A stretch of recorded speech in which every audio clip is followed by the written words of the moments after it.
All right, today we're going to look at sections 1.8 and 1.9, the last two sections that we're going to look at in chapter 1.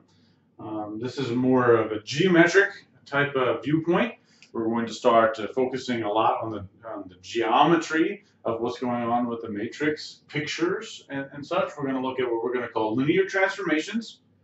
A matrix, as always, everything corresponds to a matrix.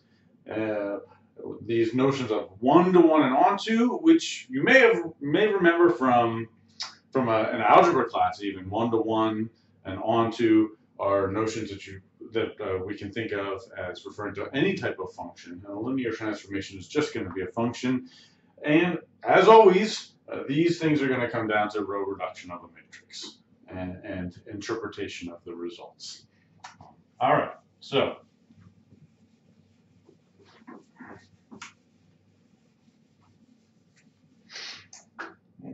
linear transformations.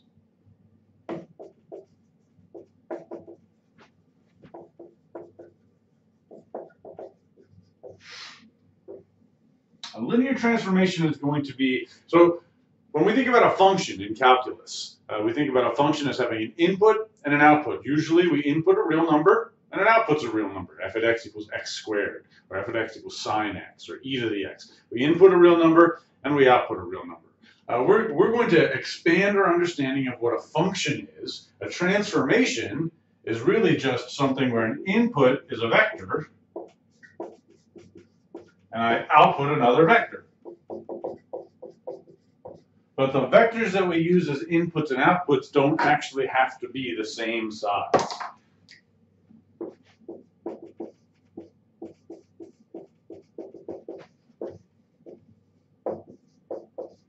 All right, so I can go from R2 to R3. I could input a vector in R3 and output a vector, or input something in R2 and output something in R3. I could input something in R8, right, at 8 numbers, and output something in R4 if I wanted. The sizes don't have to match. They could be the same. I could look at R2 to R2 as well. All of these things we'll look at examples of all of these types of things, which are transformations. But a transformation is just an algorithm, a procedure, a function, a formula that tells you how to input one type of vector in one particular dimension and output a vector in another dimension. So here's some specific examples of transformations. These things are not necessarily linear transformations yet. We'll look at what that means. But here are some transformations. So how about I go from R2 to R2. Here's a transformation. I'm going to take a generic vector xy. This is a generic vector in R2. And I'm going to output the vector xy e to the y. So I've used my input to figure out what the output is. And the output is another vector in R2 that just depends on my input. So that's one particular example. Our notation is going to look something like this. We're going to say T is a linear transformation from R2 to R2. This is the domain, and this is the codomain.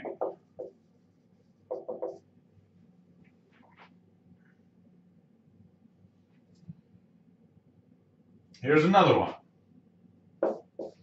T from R2 to R3. What do I have to do?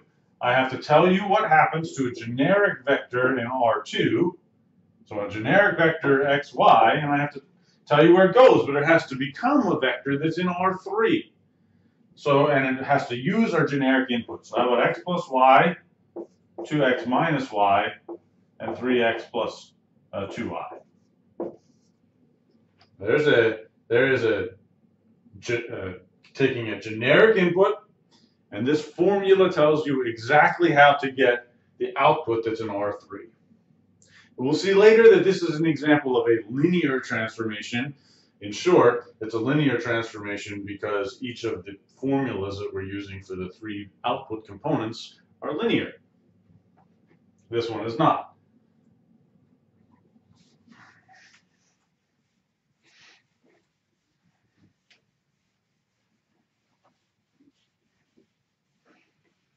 Let's give an actual definition for what it means to be a linear transformation. A transformation T from Rn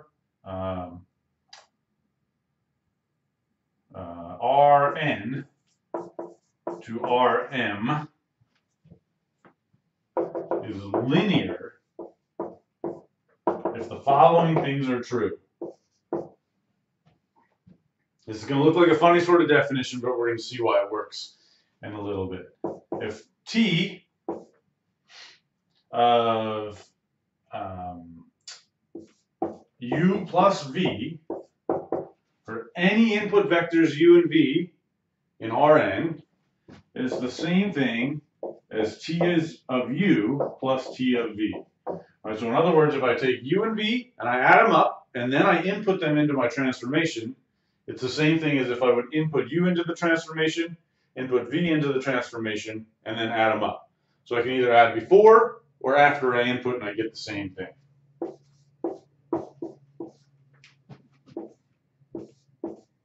And second,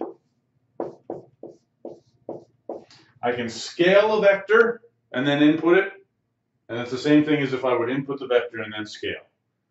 These two things taken together are a definition of what it means to be a linear transformation.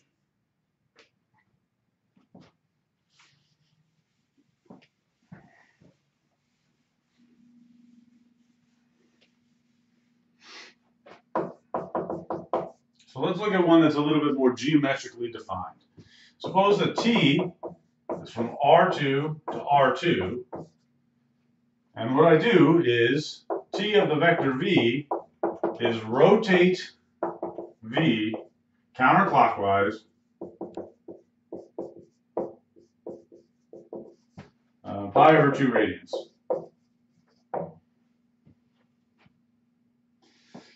But remember the vector V, since it's in R2, I can think about it as a vector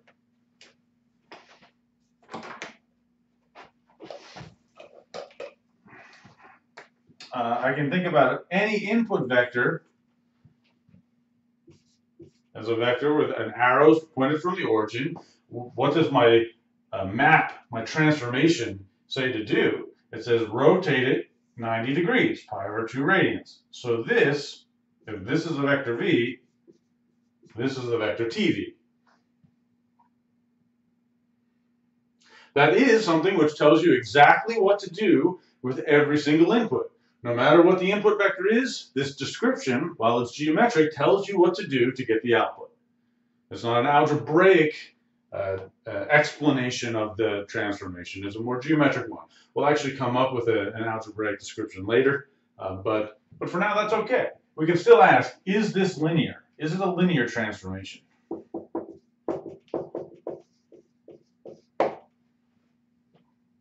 Right, so we have to check a few things. Right, so if I add two vectors, so what if I had u and I had v? So here's u and here's v. I need to say, suppose that I add them and then apply the transformation. Is that the same thing as if I apply the transformation and then add? All right, so here's u, here's v. I add them. Here is u plus v. When I apply the transformation, I'm rotating 90 degrees. But of course, that's exactly the same thing as if I rotate and then add.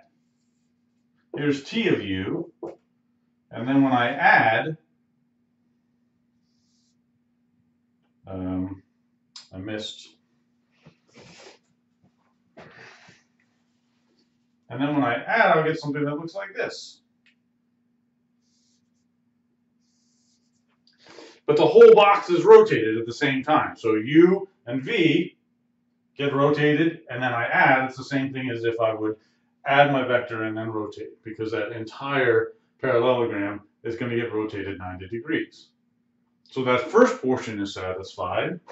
The second one is also pretty clear. If I take a vector v and I scale it and then rotate, it's the same as if I rotate and then scale.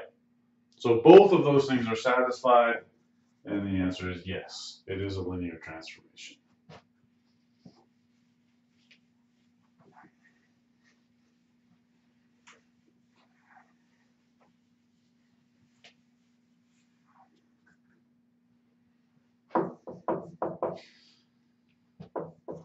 So let's look at one that is more algebraic. Let's look at t from R2 to R2, which says t of the generic input vector xy is xy, x minus y.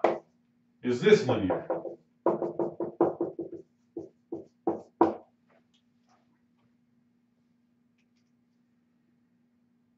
All right, so we need a couple of things, right? Since this is algebraically defined, we're going to look at this in terms of that actual formal definition. Let's just find what we're going to call a counterexample. The answer to this is no, it's not, because what I can do is I can find a vector u and a vector v to plug in and then apply the transformation, which is not going to be the same thing as if I would apply the transformation to each of them separately and then add. And you can try almost anything you want here, and it's going to work.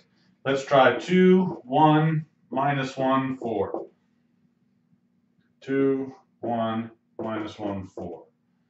T, if I add these vectors up, I get t of 1, 5, which says that my output vector had better be xy, which is 5, and x minus y, which is minus 4. But if I apply t to each of the vectors first, t of 2, 1 is going to be 2 times 1, and then 2 minus 1, which is 1, plus x times y is minus 4, and x minus y is minus 1 minus 4, which is minus 5. So then when I add, I get negative 2, negative 4, which is certainly not the same thing. And so this is a counter example that shows that it's not linear because it does not satisfy that first property of being a linear transformation, which says that you can add and then transform, and you better get the same thing as if you would transform and then add. And that's not the case here for this example. If you can find one counter example, that's enough to say that it's not a linear transformation.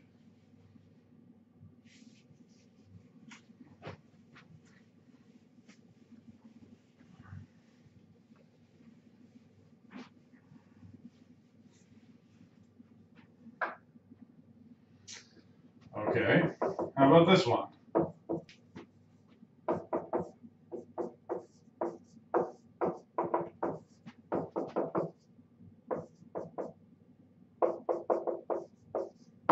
Let's show that this is a linear transformation.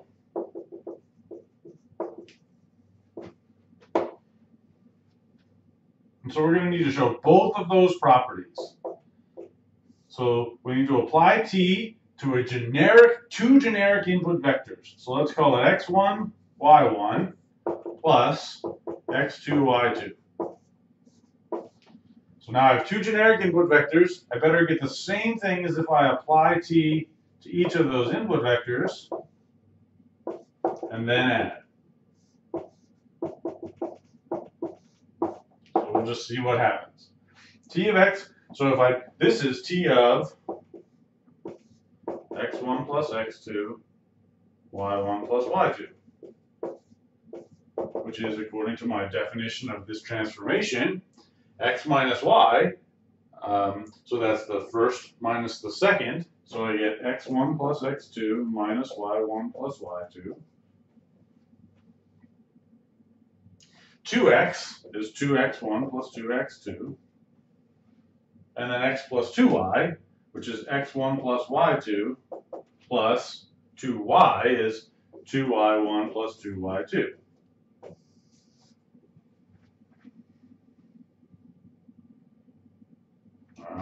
if I apply t to this first transformation, t to this first vector, I get t applied to x1, y1 is x minus y, which is top minus bottom, so x1 minus y1, and then 2x is 2x1, and then x plus 2y is x1 plus 2y1. And then I apply t to the second transformation. I'm sorry, this was supposed to be x2 plus y2. I get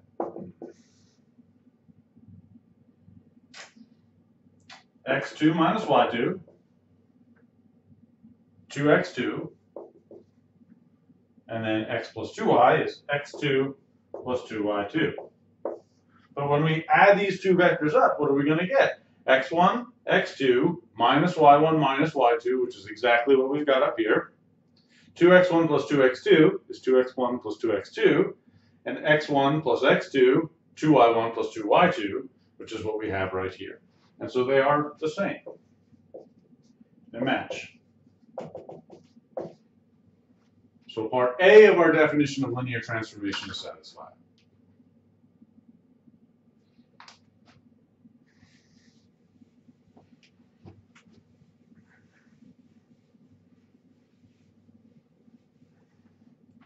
Part B, we need to look at t applied to a scaled generic vector. And also look at the scaled version of t applied to the generic vector. And we need to see that they are the same thing. So this is t of cx, cy, which is cx minus cy, 2 times cx, and then cx plus 2 cy. And this is c times t applied to xy is x minus y, 2x, x plus 2y. But when we multiply by c, I get cx minus cy, 2cx, and cx plus 2cy, which is the same thing as our first. So they match. So both of our portions of the definition for being a linear transformation are satisfied, so we're done.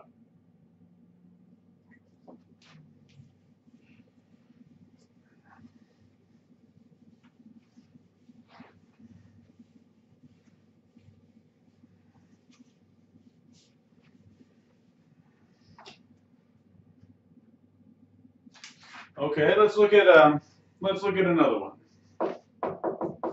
Suppose that I have t from R2 to R2, which is given by t of a generic vector xy is A times x for some matrix A. Notice that this makes sense. If I take A times a vector in R2, that works because I need two. If I have a vector with 2 entries in it, I need to have 2 columns in the matrix. Right, so that AX is 1, 0, 2 minus 1 times XY, which is X plus 2Y, 0 minus Y.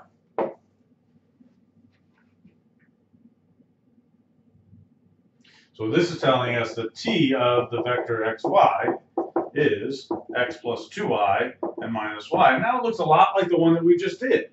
Notice that the output vector, all of the entries are linear combinations of the components of the input vector. And that's all it's going to take to make a linear transformation. We could say, but actually notice that for any matrix, any A times x plus A times a vector u plus v is AU plus AV, which means that t applied to a sum of vectors is the same thing applied as t applied to the first plus t applied to the second. And also notice that A times CV is C times AV. And these are both of the definitions of being a linear transformation, which means that any transformation given by a matrix for any matrix A is a linear transformation.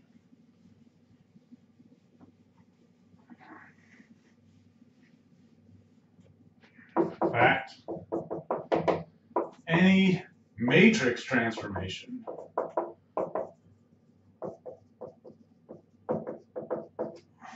is linear.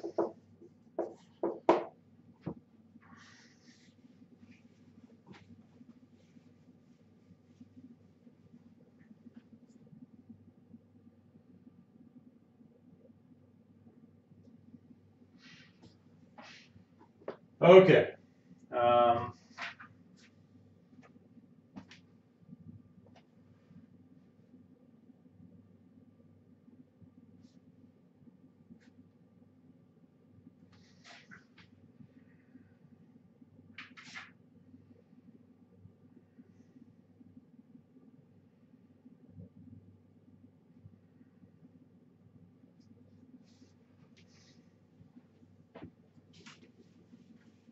Finally, from this section,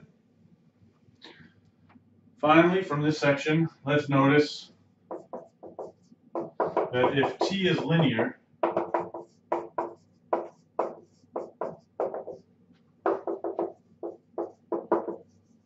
then T of the zero vector is T times 0 times any vector is 0 times T of the vector is 0. So for any linear transformation, the zero vector gets sent to the zero vector. That's often an easy way to show that something is not a linear transformation. That's often an easy counterexample to notice that that's got to be the case. All right, let's look at 1.9.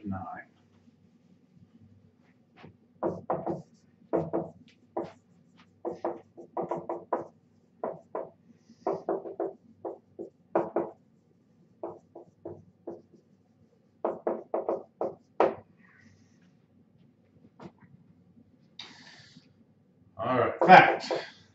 So last time, or just a few minutes ago, we noticed that if I started with a matrix A and used that to define a linear transformation from R between two Rm to Rn, then that is in fact a linear transformation. In fact, the opposite is also true. If T from Rm to Rn is linear, then I can find a matrix that does the trick.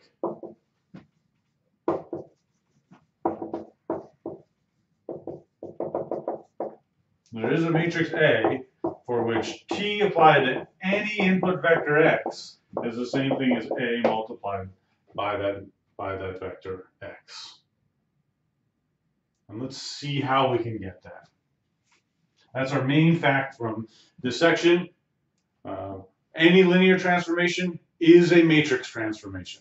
And our goal will be to take a geometrically described linear transformation and come up with a matrix that does the same thing.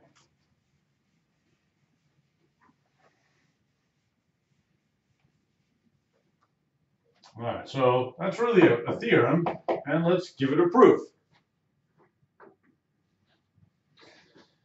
In fact, so if T from Rm to Rn is linear, let's start with a linear transformation.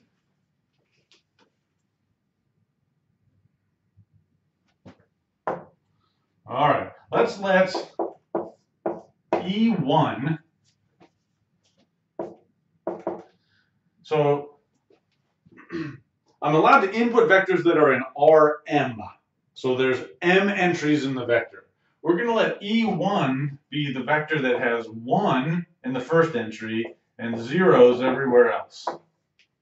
I'm going to let E2 be the vector that has 1 in the second entry and then zeros everywhere else, and so on.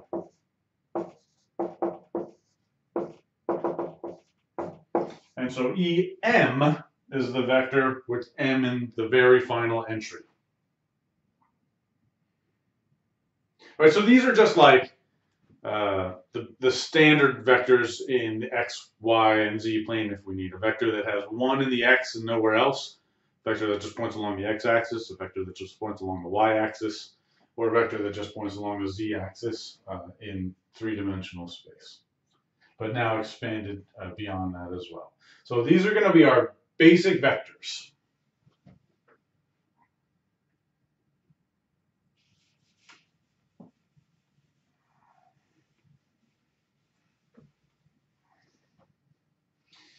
All right. Here's my claim. My claim is that the matrix that will work is given by T of E1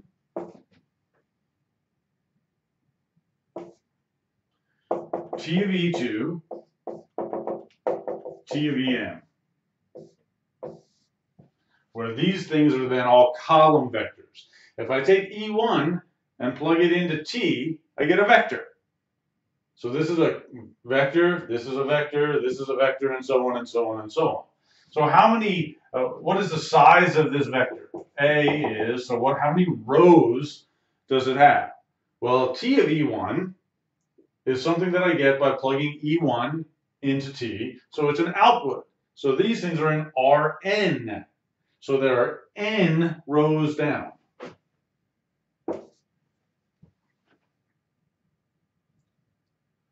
How many columns do we have? Well, clearly I have m columns. So this is an n by m matrix.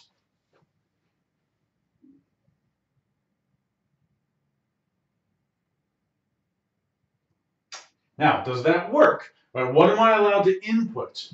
So what can I input? I can input a vector which has as many entries down as I have columns across. But I have m columns across, which means my input vector must have m entries. So I'm inputting something that's in Rm, which is good.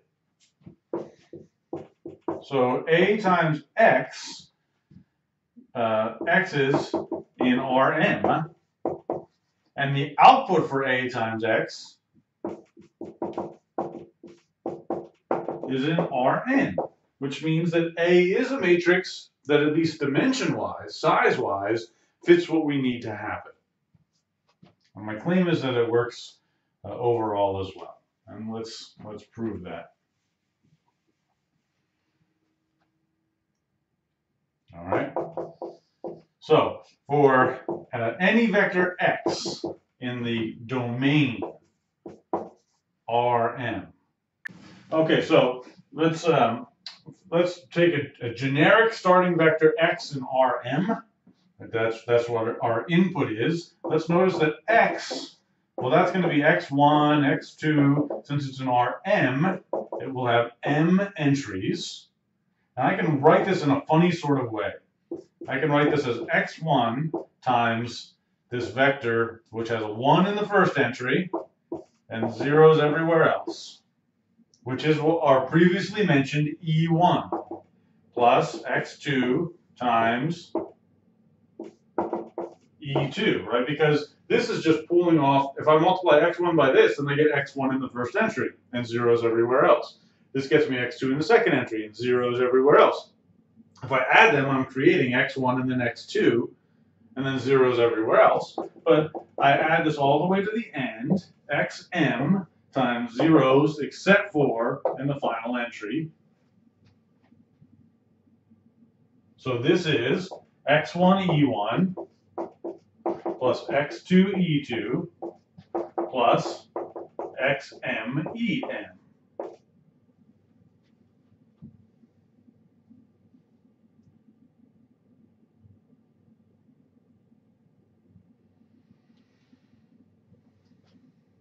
All right, so now what?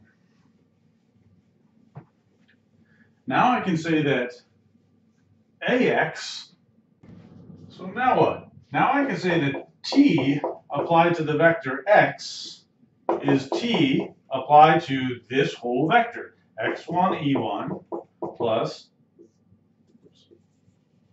x2 E2 plus xn xm EM, because this stuff all added up together was in fact x. But remember our properties of linearity. T is a linear transformation, which means if I add and then apply the transformation, it's the same as if I apply the transformation and then add. So in other words, I can distribute this t.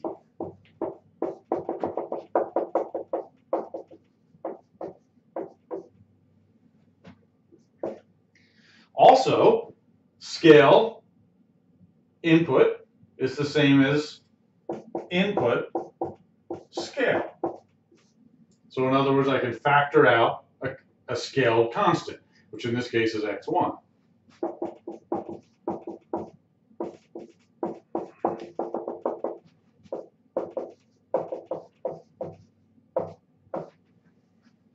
And finally, this is a linear combination of the vectors t of e1 through t of em scaled by x1 through xm, and this is exactly our definition, in fact, of the matrix t of e1, t of e2, t of em, multiplied by the column vector x1 through xn. But my claim was that if I let this be A, then T of X was AX, which is what we've just shown.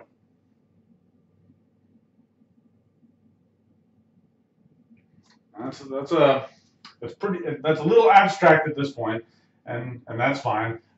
You don't have to be able to reproduce that, but we do have to be able to apply it. So let's look at some examples and see what that actually means in a real question type of situation.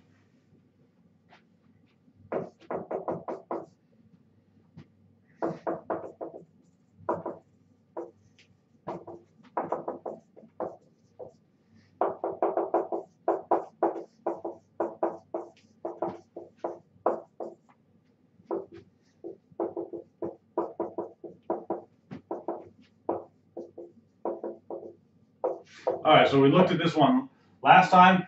The linear transformation, which is rotation counterclockwise 90 degrees, pi over 2 radians. Let's actually find the matrix A that does the same thing. All right, so the theorem that we just looked at really just said that for any linear transformation T, A is T applied to the appropriate E vectors. We have to remember how many there are in any given situation, put into a matrix. Since this is R2 to R2, and we're looking at inputting these things into T, well, R2 only has two basic vectors, E1 and E2. So I need to look at T applied to E1. I need to look at T applied to E2. This is a vector. This is a vector. You put them together and you make a matrix.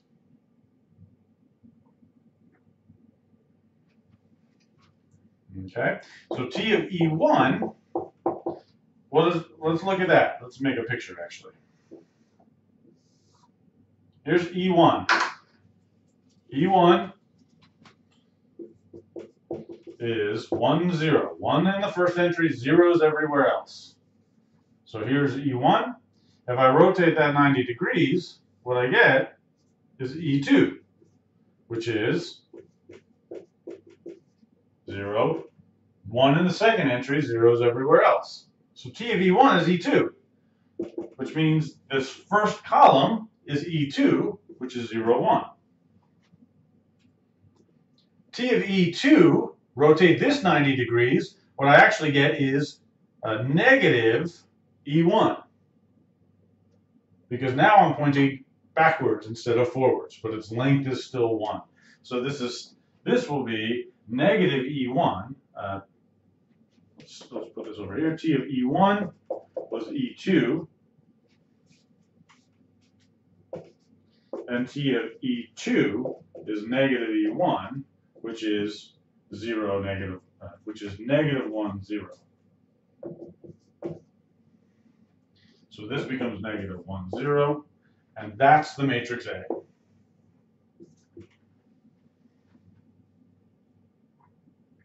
All right, and let's just check that to see that it works for a couple of vectors. So let's check. What is t applied to the vector 1, 1? It should be a times 1, 1. But a times 1, 1 is 0, 1, minus 1, 0, times 1, 1, which is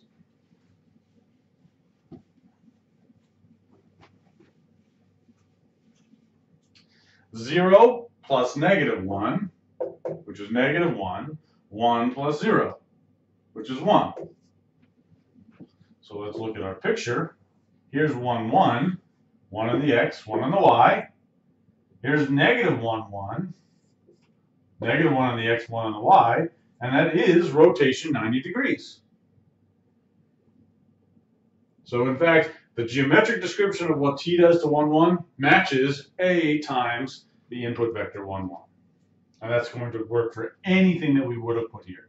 This matrix rotates by 90 degrees, counterclockwise.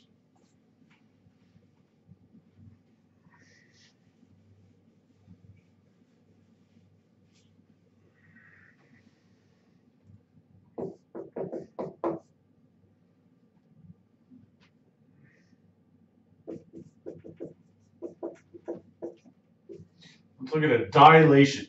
Suppose that t of the vector, let's go from t from R3 to R3.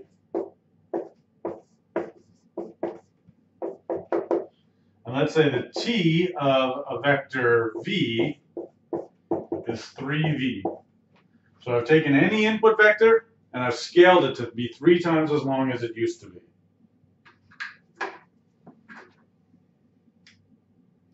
All right, so how many e's do we have? Well, e's come from the inputs, so we've got E1, E2, and E3, which is 1, 0, 0, 0, 1, 0, and 0, 0, 1.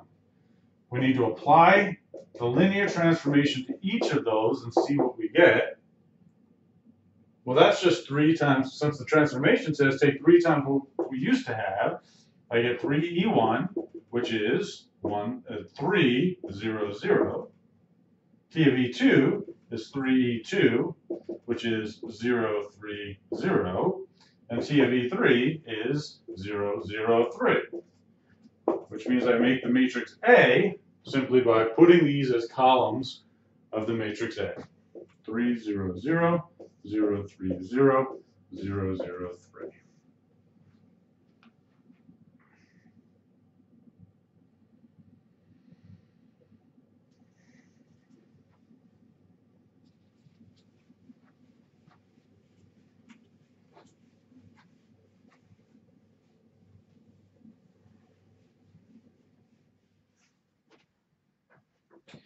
Okay.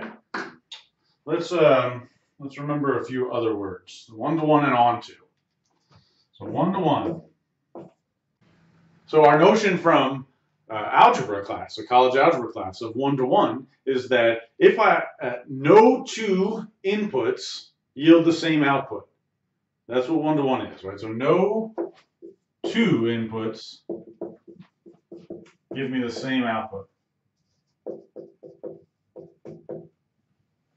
So this is what it means to be one-to-one. And I'm also going to define onto, and then we'll see how they apply to our linear transformation situation. Onto is every possible output is an actual output. You want to think over here, right? So x squared is not one-to-one because 2 and minus 2 give the same output.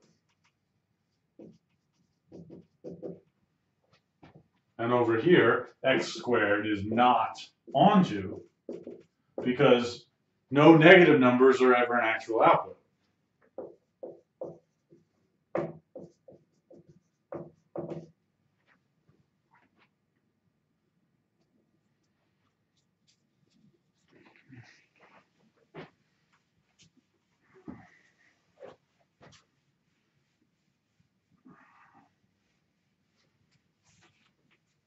Okay, so what would it mean for a matrix transformation, a linear transformation? Remember, they're the same thing. every linear transformation is a matrix, has a matrix, and every matrix transformation is automatically a linear transformation as well. So they really are the same thing. So let's see how that plays when we're talking about one-to-one and onto in a linear transformation situation. So our question is, when is Tx given by matrix Ax one-to-one or onto? That's what we want to think about. What about the matrix A would tell us that it's one-to-one? What about the matrix A would tell us that it's onto? And no big surprise, it's going to come down to row reducing and interpreting the results correctly. But before we get to that, let's notice.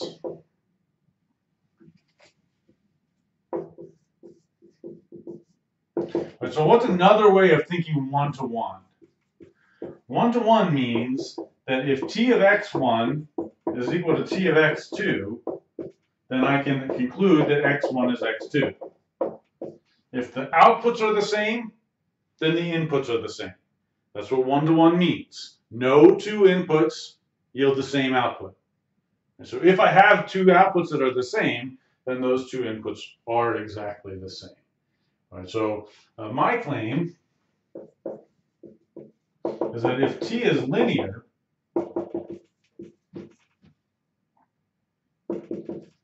then T is one-to-one if and only if the only solution to T of x equals 0 is x equals 0 itself. And we'll put this actually as a theorem. If T is a linear transformation and it's one-to-one, or then it's one-to-one if and only if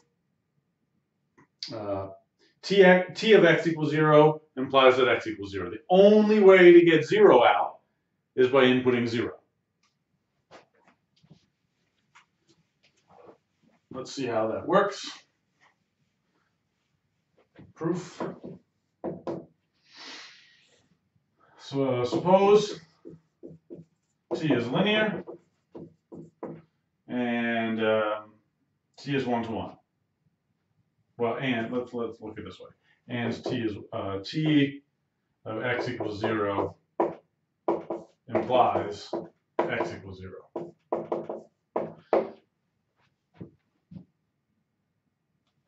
All right. Then,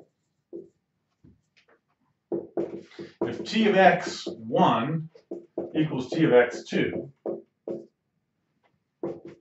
then I'm going to bring this to the left. T of x1 minus T of x2 equals 0. Just by bringing that all the way to the left, I can apply these properties of linearity. That is, I can say that this is T of x1 minus x2. That's what being linear means, right? I can have a sum before or after, and I get the same thing.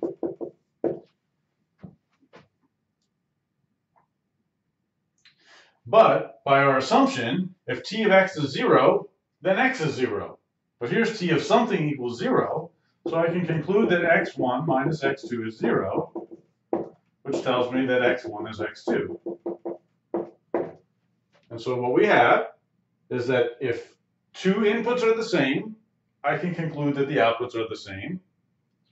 I said that backwards, sorry. If two outputs are the same, T of x1 is x, T of x2, then in fact those inputs were the same, x1 equals x2. Which means that T is one-to-one.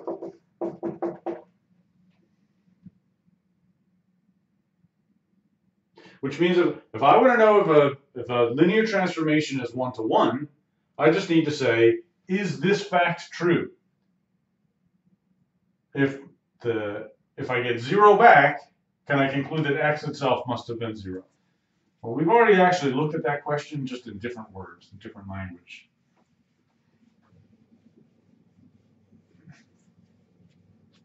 So we're asking how many solutions to ax equals 0. I always have x equals 0 as a solution. If I have another solution, that tells me that it's not a one-to-one function, because that would give me two different inputs that would yield 0 as an output. So it's not one-to-one. And the theorem that we just proved is that, in fact, that's enough to say that it's one-to-one. We don't have to check any other points. So if we have a non-trivial solution,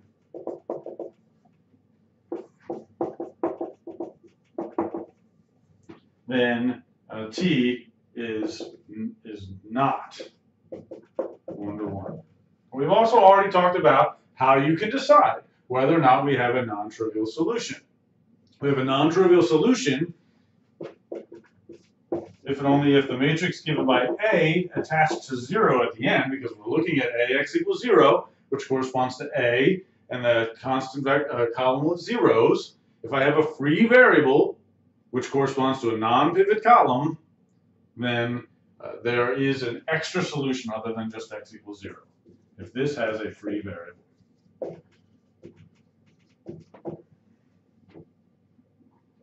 Which is the same thing as saying A itself, as a matrix,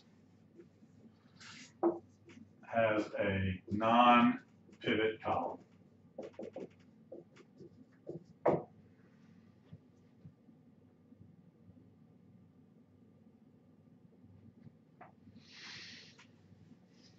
All right, we're going to go through the same sort of thinking with onto, and then we'll look at some actual matrices.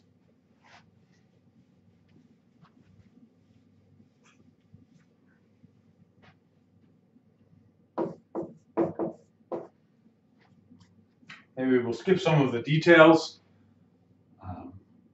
But in the end, what we're looking at now, if I'm talking about onto, I'm looking at T from Rm to Rn. I'm looking at matrix A. I'm looking at AX, T of X is equal to a matrix transformation A. Whatever it is, we know that an A exists. So that's what we've got. What we're asking for onto is, does every possible output have an actual output? So we're asking, does AX equal B always have a solution?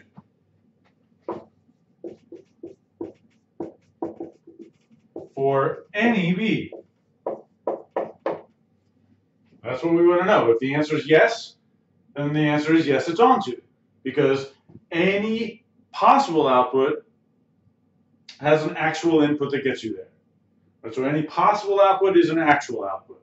So if this always has a solution for any B. But we've already asked that question before as well. This is true. This is yes, if and only if. We have lots of ways of describing that. The columns of A span everything that they possibly could span, which in this case is Rn. In terms of pivots, that means that I need to have n pivots.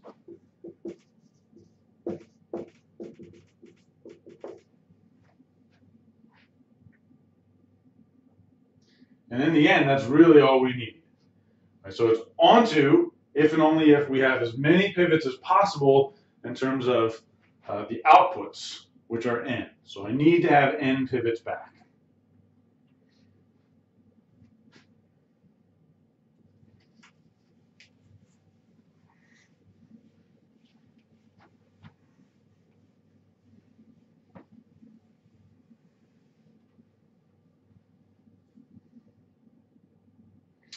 Okay, so let's look at a few examples and then we'll summarize everything. Let's look at the matrix A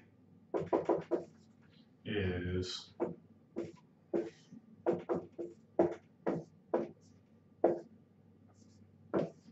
and let's say that T, this is necessarily going to go from R3 to R3 because the inputs have to have 3 columns and the outputs are combinations of these columns. So this is going to go from R3 to R3, and we're going to say that T of X is AX. And the questions are, is T one-to-one, is it onto? Everything comes down to row reducing the matrix. The reduced row echelon form of the matrix is this.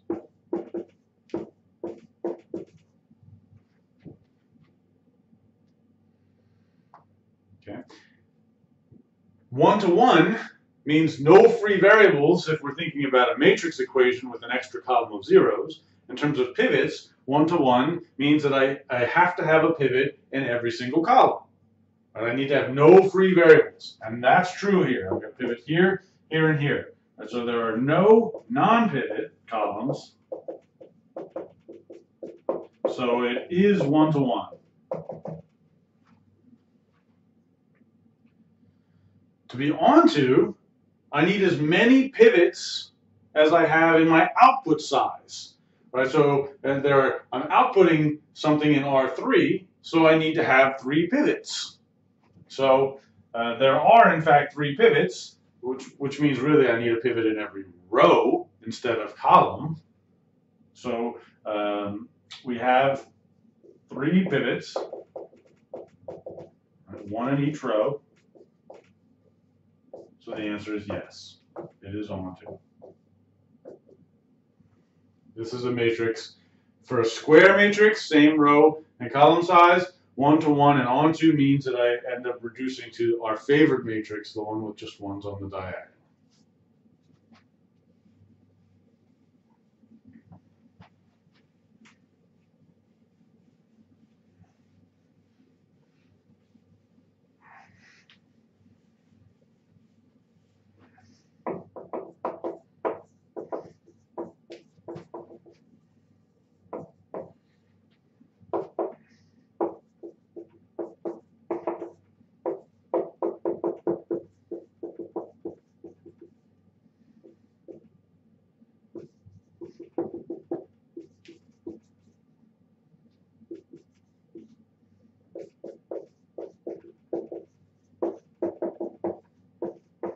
Okay, so we can make any combination of these things. I can make something, we just saw something which was both, 1-to-1 and onto.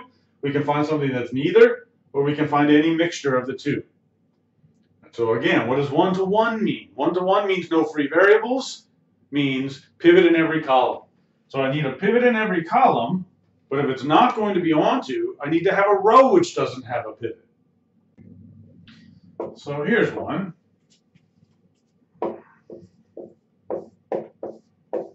If I have a matrix which row reduces to this, then I have a row in every column, so there are no free variables, so it is 1-to-1, but I don't have as many pivots in the rows that I need. Here is a row with no pivot, so it's not going to be onto.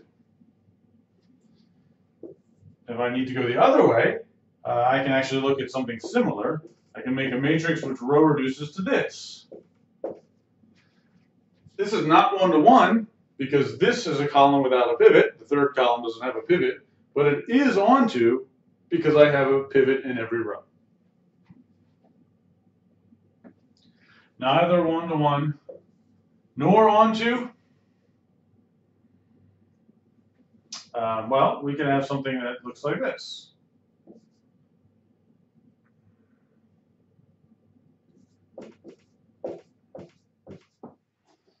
If I have a matrix which row reduces to this, well, the third column is not a pivot, and there's no pivot in the third row, so it's neither 1-to-1 nor onto. And this is not, there are many, many examples of these. If you have any matrix which row reduces to these sorts of things, then this is the conclusion that you're going to make. All right, and that's a good summary of sections 1.8 and 1.9. At this point, you should be good to go for those homeworks and quizzes. Check them out and see you next time.